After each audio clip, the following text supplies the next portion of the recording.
This is ELISSA, Body in the Bedroom. It says, detective novelist MEL Gideon, whose career is facing difficulties, receives a strange letter claiming someone is in trouble and needs her help. Intrigued, she decides to investigate. As she digs deeper, she starts to realize that her past is far more complicated than she ever imagined. So this is a point-and-click game. Wesvin King has dodged reviewing my manuscript for weeks, always too busy. After some hesitation, I decide to go to his office unannounced. Inside, he keeps his head buried in another pile of manuscripts, never once looking up. I place my manuscript quietly at the edge of his desk and stand waiting. Time drags on until he finally picks up my work and begins reading. 200,000 words, dismissed in barely half an hour. He looks up at last, his gaze drifting over me with practiced indifference. Oh, my sincerest apologies, madame. Didn't see you there. Should have spoken up. How unusual to see you out. You rarely leave your quarters, as I recall. Though you might have chosen a better moment. Rather inconvenient timing. You see, I was meant to review one manuscript, but now I find myself saddled with two mystery writers' works at once. Though I must say, it's made quite clear what makes a truly compelling story. That other piece. Now there's something worth reading. Not yours, though. As for yours, really, madame, who would waste their time reading such nonsense? Oh. As his words still hang in the air, he tosses my manuscript, Mrs. Davis's Afternoon, 6 months of my life's blood, into his waste bin without ceremony, like so much crumpled paper. I should speak up, show anger, displeasure, anything. Just one word of protest. Wesvin, you condemn my work so easily? But the words stick in my throat. One more thing. My assistant brought this letter, from a reader of yours, it seems. Well, the illustrious MEL Gideon, too timid to open a reader's letter? Off you go then, madame. Best of luck to you. He looks angry. Wait, if I'm illustrious, why is my book so bad? I had braced myself for Wesvin's rejection, but seeing my manuscript in the waste bin still hits me like a physical blow. This defeat stings worse than any before. His reputation in literary circles stands unassailable. Even I, with all my bitterness, can't deny that. Each time he delivers one of his cutting remarks, that treacherous voice in my mind whispers he's right, and my indignation simply fades away. After that dreadful meeting, I've dropped the letter carelessly on the sideboard. These days I sustain myself by publishing short detective stories in newspaper corners, mere crumbs from the literary table. A reader's letter? How unexpected. Well then, let's see who would waste their ink on a failed novelist like myself. Dear Miss Gideon, I apologize for writing to you so suddenly. As I open it, a sharp scent of spirits assaults my nose. Having frequently read your mystery stories in the newspaper, I hesitated for quite some time before deciding to write. Recently, a member of my family has been behaving strangely, constantly locking themselves in their room. Not only that, but I found evidence... That's a strange place to put a thing. Okay. That someone has been searching through my quarters. I worry something unfortunate may have occurred. In short, I very much hope you might investigate this matter if you're willing. If you're willing, please come to the Rotting Cafe at I-8 Lenivia Street at 2 o'clock in the afternoon on February 12th. I shall explain everything in detail then. M. If I'm not mistaken, it's the scent of wash wine. That distinctive, sharp scent of fermented balsa flowers is almost etched into my memory. Wash wine comes only from Croatia, my homeland, and Sarin one finds it only in select dance halls and wine merchants. Could they be selling it in Lenivia? Case for the police or a detective, surely. Yet they write to me? More likely some prank at my expense. After all, I'm hardly known. Still, it piques my interest in a way I cannot ignore. The meeting is today. I might as well investigate. Could yield some writing material. It's a prank. At least it's an excuse for an outing. All right. Notebook updates. So my coat hasn't a single pocket. This is my sister Gina's childhood portrait. 6th birthday. Okay. If I rushed home, the artist had already gone. Oh. No, you should have seen his palette. It was filled with the most wonderful colors. Only such vibrant. Okay.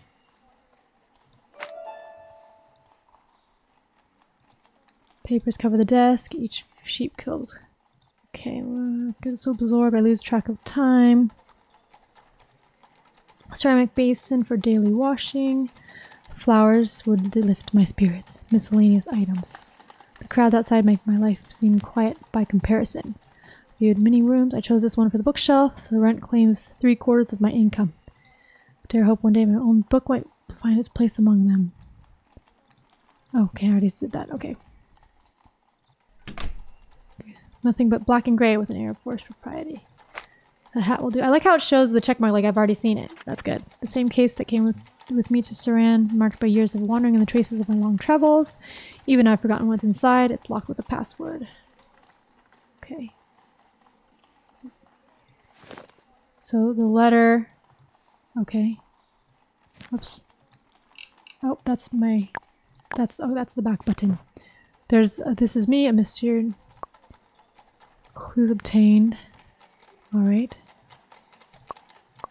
Oh, okay. But then... Oh, I already did that. Can I open it? I guess I can't open it? Should I go? Oh, this is not outside. I thought this was going to be outside. Oh, it is. My mysterious fellow lodger's abandoned meal now sports a coating of white mold. Wait. No, maybe... Oh, fellow lodger? Okay, this is in my... today's paper. So this is still my house. Or... room. A thin layer of dust coats the small sofa. No one has settled here in quite some time. I played few bottles. Okay. View is more pleasant. New shops. Okay. Guess I can go now. When I first took lodging here, I'd been the sole tenant of this house. Within days, another had moved in. Most peculiar, though, to this day, our paths have never crossed. This person is like a shadow, present yet forever unseen, sharing these quarters in perfect silence. Oh, that's their door? Wait, how do I get out of this house?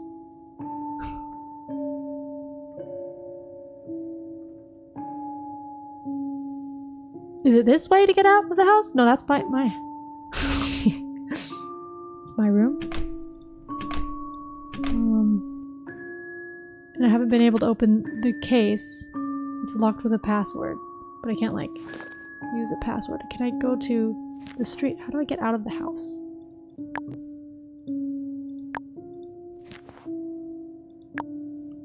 What else is here?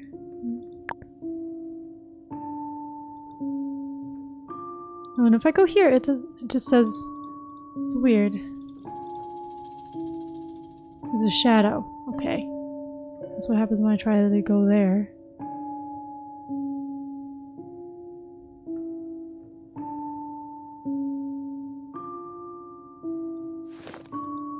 Can I go... Rotting Cafe. How do I get to the Rotting Cafe?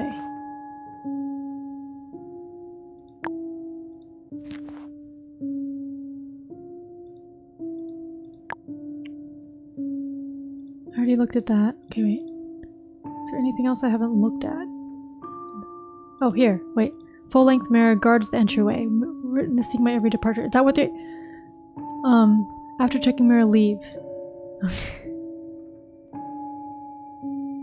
Face. Something disarmingly approachable about my countenance. The elderly ladies of the neighborhood seem drawn to the confrontation. And once familiar, their requests take the most peculiar turns. Miss Mel, you're that writer. Do be a dear and help me locate my... Okay.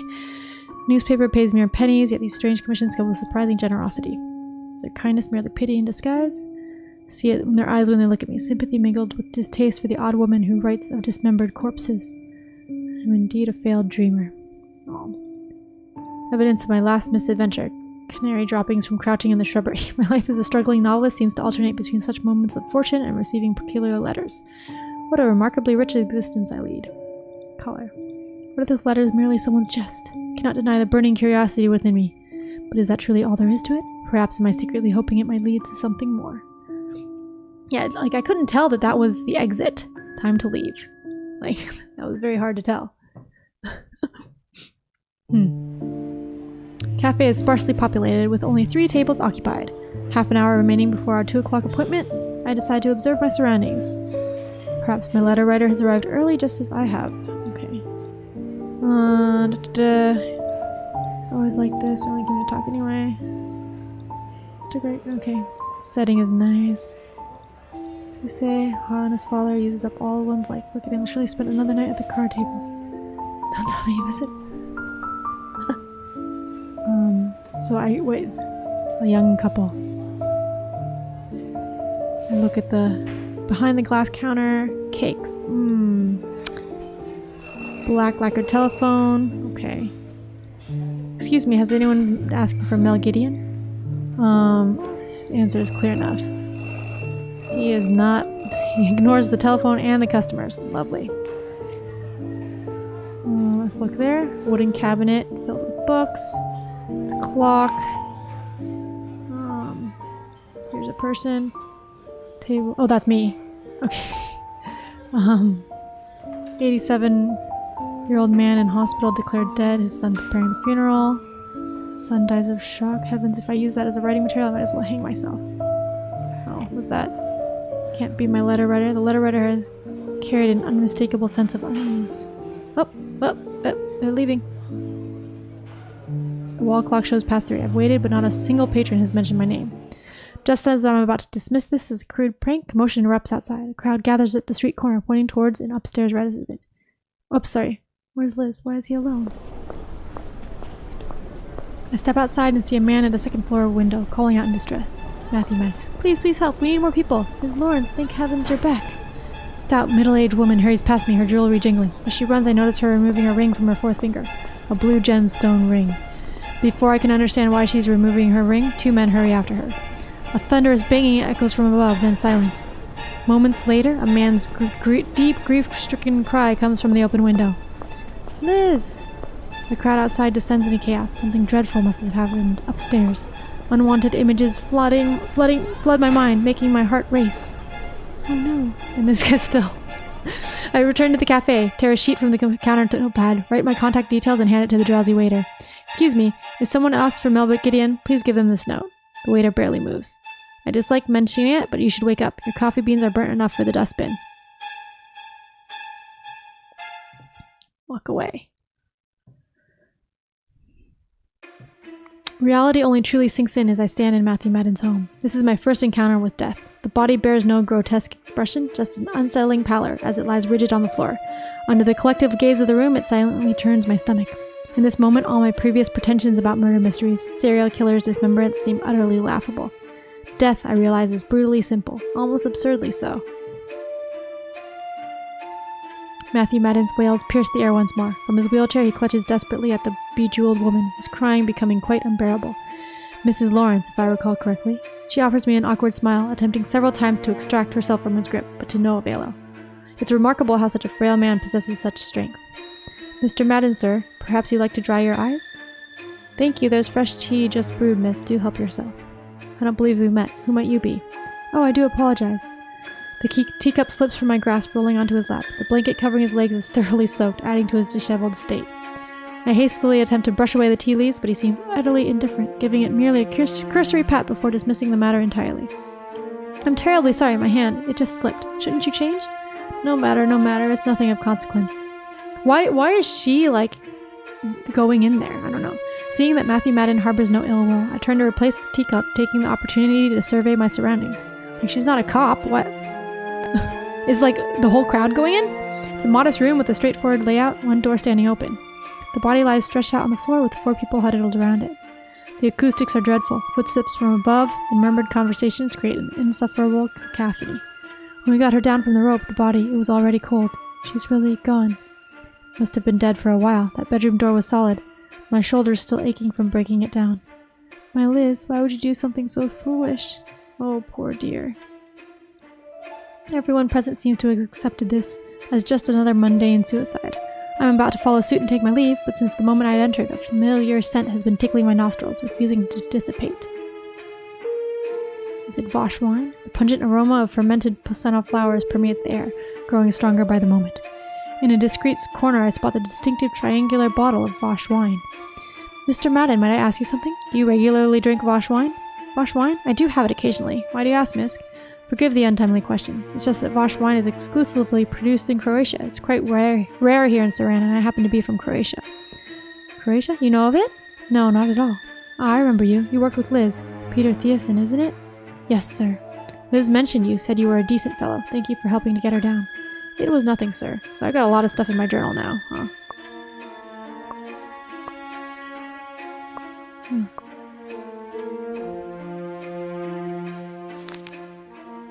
There's going to be a lot of people, suspects, I guess. His expression darkens further. Now then, miss, what brings you here? Well, I wanted you to see this letter. When I opened it, there was a strong smell of wash wine. I thought perhaps you might know its origin? Matthew Madden takes the letter. His expression shifts from doubt to recognition. So you're Miss MEL Gideon. Did you write this letter? Indeed, M. That's Matthew Madden. I see. More straightforward than writing the full name. Though your legs appear to hinder you. You went to the cafe, didn't you? Did you notice the telephone there? So you intended to contact me through the cafe's telephone? Matthew Madden doesn't respond. He stares at the body on the floor before closing his eyes tightly. Then this must be the person mentioned in your letter. What did the letter say? I don't remember.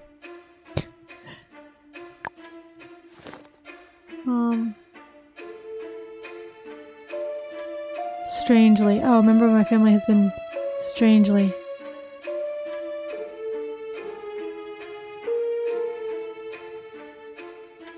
Oh, well.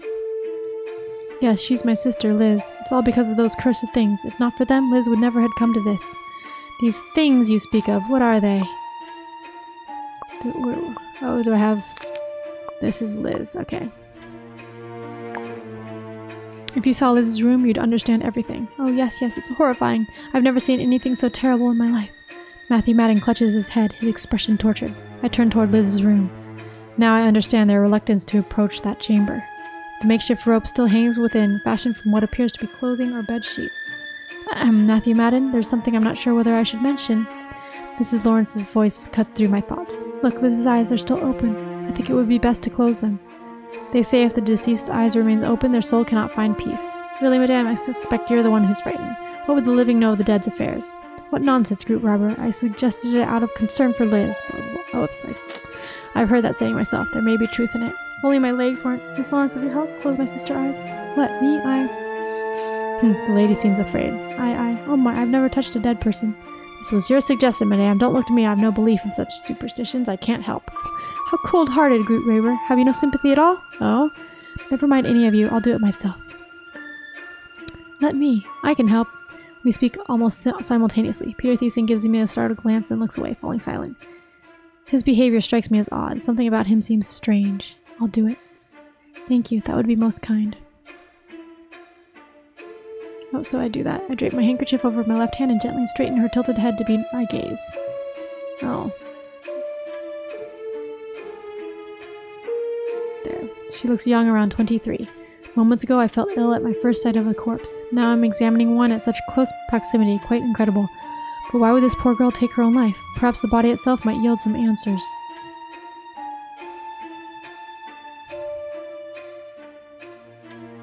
Ligature mark on the front neck angles upward. Below it on the side there's a subtle bruise. The back of the neck shows a ring of faint purple bruising connecting to these marks.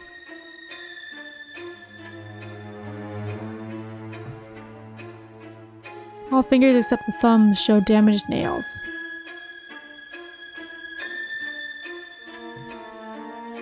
Dark post-mortem lividity at the ankles suggests death occurred last night. The face is damp with a slight unpleasant odor. Unclear if it's the smell of decomposition. I understand now about the letter's investigation. I'm sorry to have troubled you needlessly. There are concerning details about Liz's body. Concerning? If this were hanging, certain marks shouldn't be present.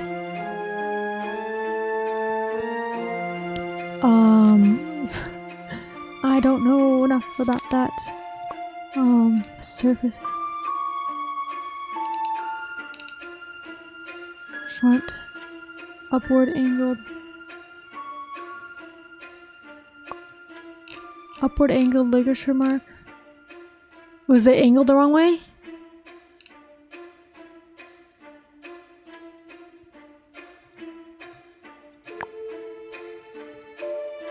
Hanging the body's weight pulls down, creating an upward or diagonal mark inlet.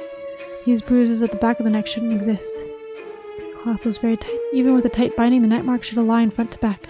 But while the front mark angles upward, the back shows unrelated bruising. Bruising at the back? Yes, and it's not from any blunt object. It resembles marks from violence. Did she ever suffer for physical abuse? Never. May not be suicide. Not suicide? Is this true? Steady now, Matthew. The lady just arrived. Doesn't know the facts. We all witnessed it. This room was locked from inside. Why else would your wretched house have another broken door? Those are the facts, miss. Suggesting this isn't suicide seems rather far-fetched. Indeed, though Groot Raber is disagreeable, I agree with him here. It's just an extra mark likely from Liz bumping into something. Doubting suicide over this seems excessive. Their reasoning sounds solid. My suspicions seem weak in comparison. What should I do next? Persuade gently? I convinced those present. I acknowledge your reasoning. Late I maintain my position. Sir, I regret I couldn't be of existence. Liz's death grieves me as well. Though we cannot alter what has occurred, surely you wish to know what Liz experienced? With your cooperation, I promise you answers. Surely this is why you wrote to me in the first place. I wonder why are you so determined about these answers of yours? Sir, sometimes instinct can be a powerful form of judgment. Ha, this should prove enlightening. Miss Mel, you shall have my cooperation. I certainly cannot. I have children waiting at home. I must return at once. I prefer you remain, madame. Remain? Whatever for? Suicide is evident. We all witnessed it. It won't take long unless you have something to conceal. Don't you dare make accusations. What could I possibly have to conceal? Very well, Miss Mel, but do be quick. I've been here an age already. But she died last night, like... Oh, that was it for the demo. It's under development, does not represent the final version. Alright. So that was, ELISSA, Body in the Bedroom.